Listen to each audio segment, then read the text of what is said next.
Welcome to the Lindsay and Tony podcast, where we talk about spirituality, business, and life experiences. In this podcast, we're bringing our private conversations to you. We believe that it's through discussion, action, and reflection that true change occurs.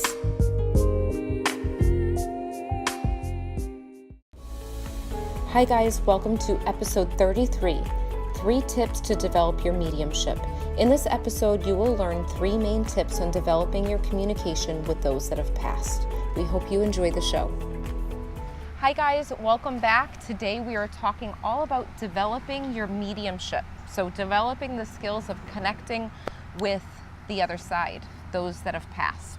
We're going to be talking about 3 different ways to actually do this. So mentors, intention, and spirit circles. Yes. We'll explain exactly what that means. Yeah, because it's actually a little bit more simple than you think, and I think it's easy to complicate mediumship. Mediumship is that communication to the other side, to those that have passed. So it's not just your past loved one, but it could be communication with other people's past loved ones too. And for both Tony and I think it started with our own past loved ones that came through, which uncovered this ability to tune into the other side. Right, and I think everybody has their story on how it started to happen, and once that awakens you, then it's on this path to where you use these 3 different keys that we're going to talk about in this one. Right. Which, starting with the first one, mentors, is that what you're going to say? Go to Yeah. that? And I was going to say a side note before we talk about the mentors. Yeah. If you're listening to this and you're thinking, I'm just intrigued by mediumship, but I don't really know if I can do it, continue listening. Because this doesn't mean you have to do this for a living. You may want to, you may not want to. But just a side note. Right, because either way, this is going to bring healing. That's what I found in my experience. Lindsay found in her experience. If you talk to most mediums, they'll say, hey, this is bringing a lot of healing to me and to others. And that's what it's about. It's not really about starting a business with it or doing it. That's your own choice. It's more about bringing healing. So we'll start with mentors. Yes. Well, I'm sitting next to my mentor right here. And I never knew that when I first met her. And I never knew that I wanted to be a medium. Actually, I never wanted to be a medium. Just kind of happened. But this lady right here has worked as a mentor for me. A lady. Beautiful woman right here. What, does that make you feel old? Yeah. This beautiful woman right here has worked as a mentor for me, and I believe in mentors so much. Mentors with mindset development, and this doesn't have to be somebody who's physically with you. This could be somebody who is on video. And a lot of my mentors with mindset development, teaching me how to really develop the mindset development to live a life that I want to live, most of them have been on videos. Most of your psychic medium mentors could be on videos. You could learn, go to YouTube, type it in, and bam, you'll find hundreds, thousands of mentors waiting to teach you for free $99 to start with. That's true. And they're just highly powerful. Yeah. Having a mentor with anything you do. And I think it's important when you're looking for a mentor, whether it's on a YouTube channel or it's taking an in-person or online class for mediumship, you want to look for a couple of different things. One, the person has integrity, so they're really honest. Someone that actually is knowledgeable in the topic of mediumship, so they've been doing this. There's someone that's been experienced with private readings, group readings, different styles of mediumship too. Doesn't mean they have to do all the different styles, but they're aware of it. Some other things, what else would you look for with a mentor? Just somebody you're pulled to also in the moment. Resonating with you, because there's a lot of great mentors out there. I'm sure there's a lot of bad ones too, like with anything. So figure out who resonates with you, who fits your teaching style too. And I would say to do a variety of them. Yes. Don't just listen to one person, because everybody has their own unique perspective on this, and it'll help you develop your own unique perspective. And that's what we want here. We don't want to just have people mimicking each other. No. We want people to be genuine, real themselves. That's so important. And I think it's important that when you do go to a mentor, that whether it's watching a video or learning in an online class or in person, you take what they say, what resonates with you, and this is what I tell my students all the time, but you leave the stuff that does not feel right. So if I'm teaching my students about mediumship in the program, whether they're new new mediumship students, or they're people that have been doing it for over 20 years, I always say, if it doesn't resonate with how this is coming out, leave that to the side. Go exactly with what you feel. That's the most important thing. That's a huge thing. And my mentor, my first mentor, was Lisa Williams, and she had the show called Life Among the Dead. And by watching her mediumship online, it healed me at the time because I was grieving the loss of Nick. So that right there was my mentor at that moment. Then I ended up taking a class with her, many courses with her, and mentored with her for years.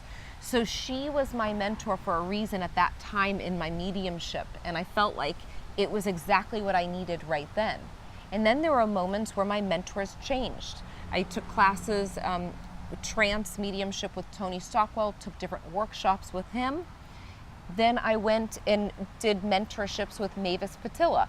So these are all different mediums, but I'm very picky and choosy about who I work with when it comes to mediumship, because it's such a topic that is so such high regard to me, with so much healing that takes place. You want to learn from someone that you can trust, and when you resonate with that person, you stick with them. And then you'll notice there's different styles. Like each of my mentors have different styles, and I pick and choose what I like about certain things, and I say, oh, that resonates right now, or oh, I like how I'm doing this part of it, from what's come to me from spirit. Mm-hmm. And so I listen to spirit. Exactly. And as Lindsay will tell you, with your mentors too, with whatever mentors you pick, and all of her mentors she's had, they really believed in her. Yeah. And you could feel that. And with any great teacher, they really are going to hold the space for you. And that's what mentors do. They don't necessarily just teach you the strategies. They're holding the space for you energetically for you to grow. Yes. And the way they hold that space is by seeing you how you can be and not how you are in the moment. So you want to make sure all of your mentors have that vision, have that teacher's vision. And how do you know if they do? Well, you could feel it. Are they allowing you to grow up, or are they just talking down to you and you're like, oh man, I can't do this? Yes, that's so important. That's so important.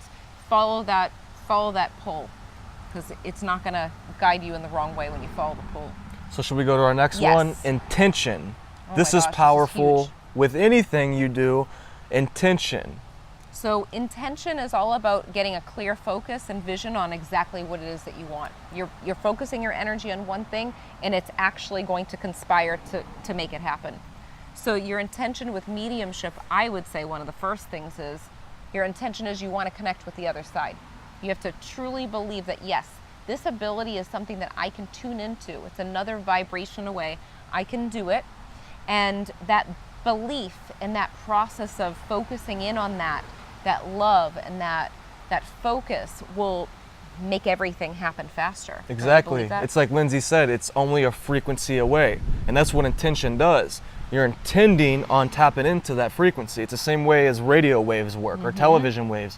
Is the intention is there. People created the intention of, hey, we need channel 2 here, or we need 105.7 channel here. Well, you need to tune your channel, and you do that with your intention and with your focus, and your mentors will help you do that too.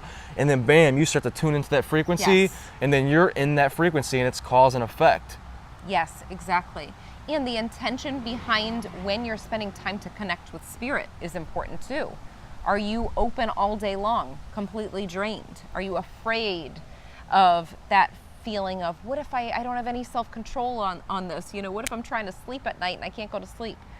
The intention, you gotta get very clear and know that whatever you focus on and whatever you want to happen, that's exactly what's going to happen. Exactly, because we gotta know when to open this up and when to turn it off. I know there's been times where I'm wanting to stay up real late, and I'm like, Lindsay, there's spirit all around me, and they're wanting to tell you that. She's like, Tony, go to sleep. It's time to go to sleep. But I'm learning that, like with anything in life, your intention, like Dr. Emoto showed with the water study, your intention creates physical effects in reality and intangible effects in reality. So intend on shutting down at a certain time and intend on opening up at a certain time. And that actually brings us to our third, that was the last one, right? The spirit circles, a third one. That goes with the intention.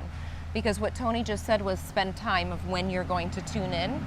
With spirit circles is just a fancy way of saying sitting in a space where you're working with other mediums where you're tuning into spirit. So you're practicing giving readings, you're practicing, you might have a photo of a past loved one, of one of their past loved ones, and you're picking up on the information that's coming forward. It might come in the form of a vision, it might come in the form of a thought, a phrase, a feeling. These are all ways that mediumship can be developed, and developing those little senses is actually a huge deal. And if you can put yourself in the room with like-minded people, I'm telling you, it will magnify everything for your mediumship development.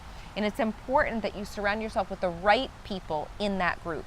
A spirit circle is meant to be a safe group to practice, where you feel comfortable giving readings and practicing with connecting with spirit. You want to feel safe, you want to feel heard, you want to feel the love, and setting up regular times. I know with my students, and there's a butterfly flying by right now, with my students, when I'm doing my mentorships, whether it's the foundational level of Unlock Your Inner Medium or it's the next level of Unlock Your Inner Medium, there's a designated day. So it might be Thursdays at 7 p.m. Eastern Standard Time.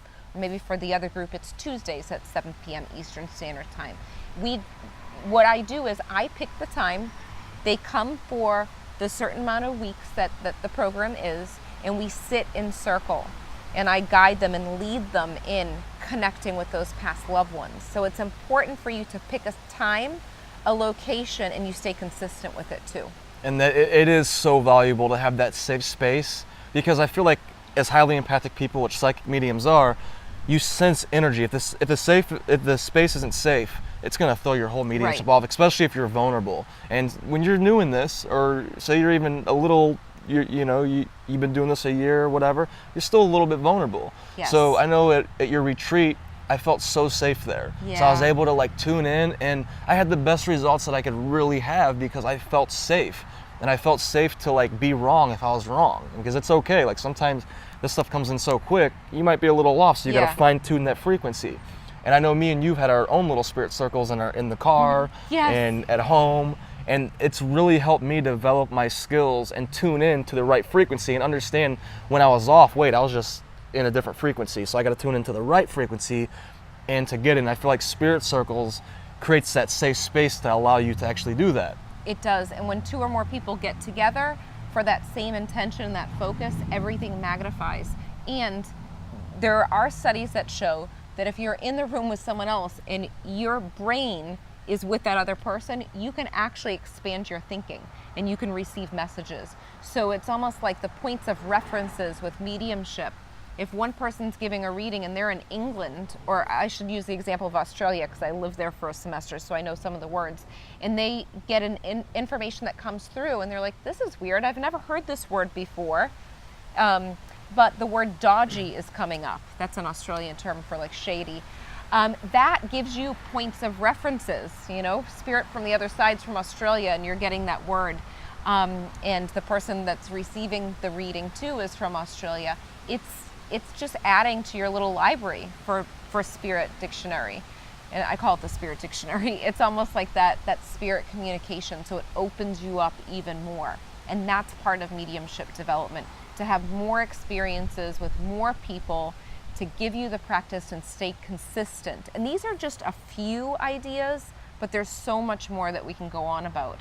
And I think that's the perfect thing to kind of leave on. It is. So take some of the ideas that resonate with you and try them out. And I would say even if they don't feel like they resonate, try them out at least, because sometimes you'll think that they don't resonate and you start to do it and you're like, wow, that really works. So try out the 3 tips we gave and then start to develop your own way of doing this. Yes. And if you need any more information about mediumship, there's tons of videos out there. I have a couple of free classes online too, and paid classes. So just go to my website, lindsaymarino.com. You can find out more information about those classes. So we hope you enjoy this episode, and we will see you on the next video. Bye-bye. Bye-bye. We hope you enjoyed this episode as much as we did. If you liked it, leave a 5-star review on iTunes, and remember, subscribe to our YouTube channel too. If you can think of anyone else that would love this episode, share it with them right now on social media or email. And remember, getting results is a process of learning, applying, and reflecting. Stay consistent and continue to grow every day.